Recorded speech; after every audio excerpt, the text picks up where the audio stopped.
Hello' guys welcome back to Abhi's life আকৌ এবাৰ আৰু সকলোলৈকে বহাগ বিহুৰ শুভেচ্ছা যাচিলোঁ। আজি আছে ঢেকীয়াজুলি কেন্দ্ৰীয় ৰঙালী বিহুৰ পতাকা উত্তোলন অনুষ্ঠান। তাত যাম আমি, কি কৰোঁ সকলো আপোনালোক দেখাই যাম।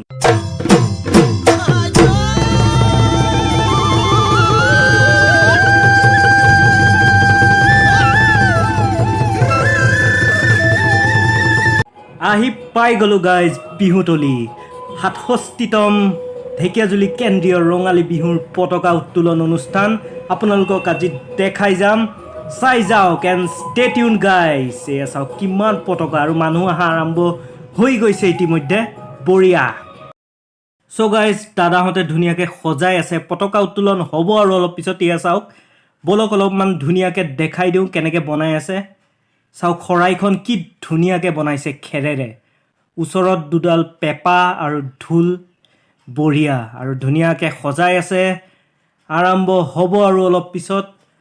সকলো ৰেডি হৈছে, প্ৰস্তুতি হৈছে বঢ়িয়াকৈ।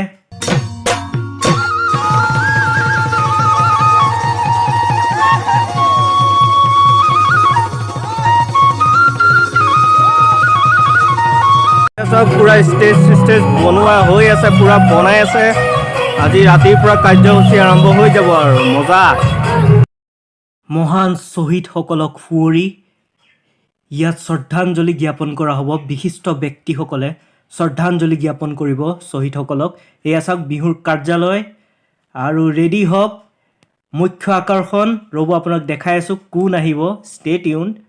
এইয়া দীপলিনা, চ' সকলো আহিব।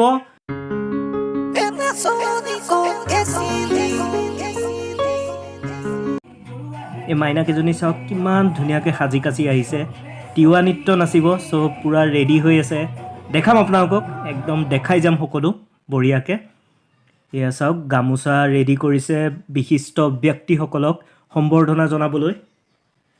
একদম এখনৰ পিছত এখন ধুনীয়াকৈ জাপি থৈছে। এয়া জাপি আহি গ'ল, গামোচাৰ সৈতে জাপিৰেও সম্বৰ্ধনা জনোৱা হ'ব।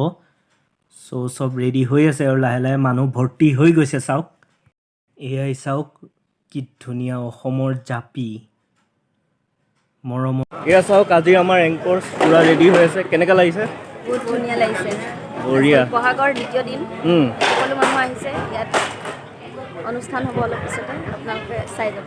চ' দুইজনীলৈকে অল দ্য বেষ্ট, বঢ়িয়া।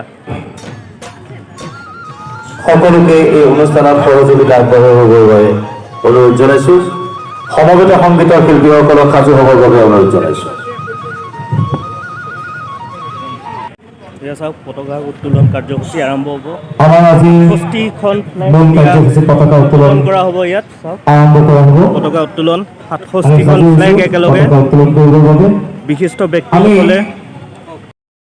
ভণ্টি পূজা ৰাণী পূৰা এংকৰিং কৰি আছে দেই, একদম বিজি আৰু নাচায়ো মানে কোনোফালে, পূৰা ডেডিকেটেড। এয়া চাওক পূৰা গামোচা পিন্ধাবলৈ দৌৰা দৌৰি হৈ আছে। কমিটিৰ ভাইটিকেইটা পূৰা গৈছে আৰু মানে গামোচা চামোচা পিন্ধাবলৈ বিশিষ্ট ব্যক্তিসকলক সম্বৰ্ধনা জনাইছে গামোচাৰে। বঢ়িয়া, ভাল লাগিছে আজি কিবা এটা পৰিৱেশটো, একদম খাটি অসমীয়া পৰিৱেশ, তাতে বহাগ বিহু কোনে পায় আৰু মজা।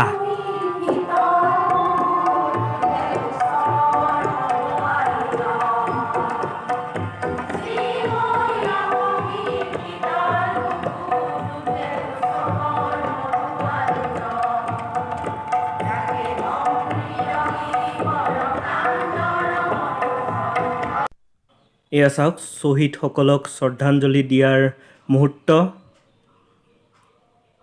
সকলোৱে শ্ৰদ্ধাঞ্জলি জ্ঞাপন কৰিছে শ্বহীদসকলক সুঁৱৰি।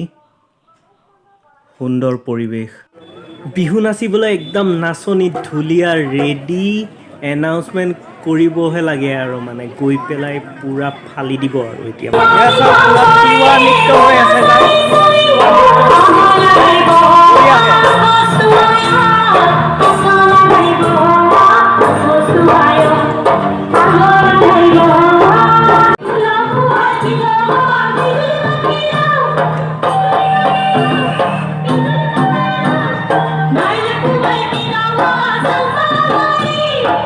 চবেই কয় যে বেলকনি ভিউ বোলে সদায় বেষ্ট ভিউ আহক ওপৰৰ পৰা দেখাওঁ আপোনালোক কেনেকুৱা লাগি আছে সুন্দৰ ভিউ সুন্দৰ আৰু দীপলিনাৰ গীতৰ শৰাই ইয়াৰ পৰা চাই আৰু মজা লাগিব যেন লাগিছে তামাম গাইজ সকলো আহিব বিহুলৈ বহাগ বিহু বিহু নহ'লে ভাল লাগিব জানো এয়া এট লাষ্ট মুখ্য আকৰ্ষণ আজি ফ্লেগ হোষ্টিঙৰ বিহু নৃত্য প্ৰদৰ্শন মজা এনজয় কৰক আৰু ভিডিঅ'টো যদি ভাল লাগিল লাইক কৰিব শ্বেয়াৰ কৰিব আৰু য়েছ প্লিজ ছাবস্ক্ৰাইব কৰিব আপোনালোকে ছাবস্ক্ৰাইব কৰিলে মই আৰু মটিভেটেড হ'ম যাতে আৰু ব্লগছ বনাই যাব পাৰোঁ থেংক ইউ জয় আই অসম